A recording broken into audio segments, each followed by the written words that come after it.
Muy buenos días. En el día de hoy vamos a hacer una retroalimentación de las dos primeras semanas de este segundo periodo. Se va a hablar sobre la filosofía contemporánea, el idealismo hegeliano.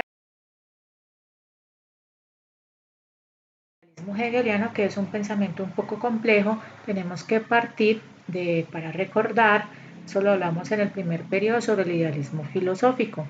El idealismo como tal, la realidad del sujeto depende de él. De acuerdo a lo que el sujeto perciba, a sí mismo es su realidad. Las características de ese idealismo filosófico se manejan en tres momentos. El antropológico, el ser humano construye su propia realidad de acuerdo a sus percepciones. El ontológico, el ser humano piensa y luego existe. El ser humano piensa, tiene ideas, por ende, cuando percibe mediante los sentidos, es realmente cuando tiene el proceso del existir dentro de esa realidad. Y el epistemológico se basa en el sujeto y en el objeto pensado.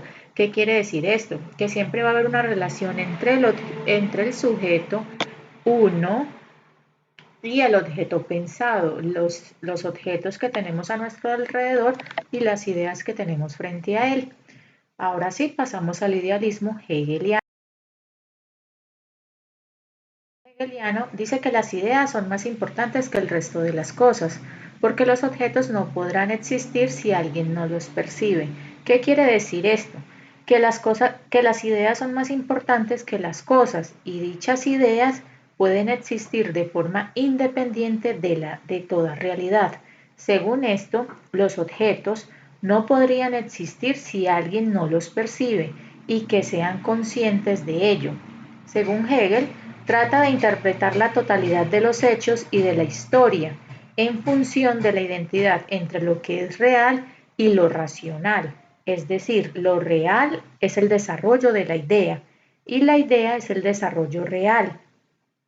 No puede existir lo uno sin lo otro. Ejemplo claro, la imagen que tenemos aquí al lado sobre la figura de la persona y el objeto en sí, o sea, la manzana. Uno no puede existir sin el otro. La relación del sujeto con el objeto. Resulta que Hegel habla sobre tres características fundamentales del pensar, de podernos acercar a esa realidad, que es mediante la parte espiritual, es la realidad suprema, lo real, lo existente, es decir, es el campo de los fenómenos humanos en el sentido amplio y profundo. El 2 es el ser, es el conjunto de caracteres lógicos y pensables que tienen realidad. Y 3, la naturaleza, es la manifestación de lo real en los seres físicos y orgánicos. ¿Qué quiere decir esto? Resulta que Hegel habla sobre el espíritu, se habla sobre esa divinidad, sobre un Dios supremo, pero el fin de ese espíritu es poder conocerse a sí mismo, es autoconocerse. Cuando se habla de espíritu absoluto, se conoce a sí mismo con la entera realidad y su finalidad es contemplarse. ¿Y cómo se hace eso? Mediante la religión, el arte y la filosofía. Resulta que cuando se habla del ser, es el espíritu subjetivo. ¿Qué quiere decir esto? Ese espíritu subjetivo se maneja en tres momentos. El primero es la conciencia. Esa conciencia, ese es el consciente, el subconsciente, el consciente que nosotros tenemos como personas. La otra es la razón. La razón es en el momento en que nosotros analizamos esa realidad, cuando nos cuestionamos, es decir, cuando lanzamos preguntas existencialistas. ¿Quién soy yo? ¿A qué vine a este mundo? ¿Cuál es mi propósito? ¿Qué es la muerte? Y por último, mediante esa razón se dan las respuestas a ese tipo de interrogantes. El tercero y último que se habla sobre la naturaleza sería el espíritu objetivo. Ese espíritu, el ser humano se organiza mediante unas normas y leyes. Se debe tener en cuenta la moral y la ética del ser humano. La intención del ser humano, esa intencionalidad del actuar frente a determinadas situaciones, es donde se trabaja esa moral, esas normas, mediante las normas, claro está. Pero hay que tener en cuenta algo, que el ser humano se organiza o participa en determinados grupos sociales. ¿Cuáles son? El primero inicial es la familia, el segundo es la participación que él tiene, la parte civil dentro de una sociedad y por último sería el Estado. Esas serían las tres características del pensamiento hegeliano. El primero es autoconocerse, tratar de conocerse a sí mismo. El dos son la parte, es el espíritu subjetivo de la conciencia, la razón, en el cual nosotros nos preguntamos nuestra existencia, del por qué estamos acá, y la naturaleza, cuando ya nos hemos preguntado sobre eso, la naturaleza es el ser humano, el comportamiento del ser humano dentro de una sociedad con base a unas normas y unas leyes establecidas moralmente.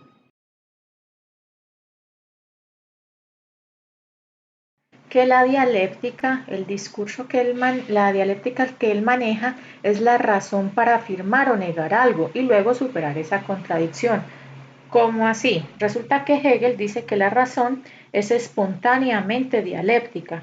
Apenas cuando se afirma una cosa, tiende a negarla o a contradecirla y luego a superar esa contradicción, lo que él denomina la tesis, la antítesis y la síntesis. Quiere decir que el movimiento dialéctico del pensamiento del ser humano es ternario, que quiere decir ternario, que se manejan en tres partes. La tesis es una simple afirmación, la antítesis es una simple negación de la tesis y la síntesis sería la superación reunificadora de la oposición. ¿Cómo así? Un ejemplo, la tesis se habla de la tiranía. La antítesis, que es lo contrario a la tiranía, la libertad. Y la síntesis, la ley. ¿Por qué se generaría otra tesis? Porque la ley se puede llevar a cabo o no se puede llevar a cabo. Debe haber una tiranía. ¿Por qué? Porque todas las personas quieren siempre tener el control de las cosas. Y ahí es donde se abarca la corrupción, donde se dan las diferencias de ideas, de opiniones y querer obtener el poder. Por eso es que se genera otra tesis.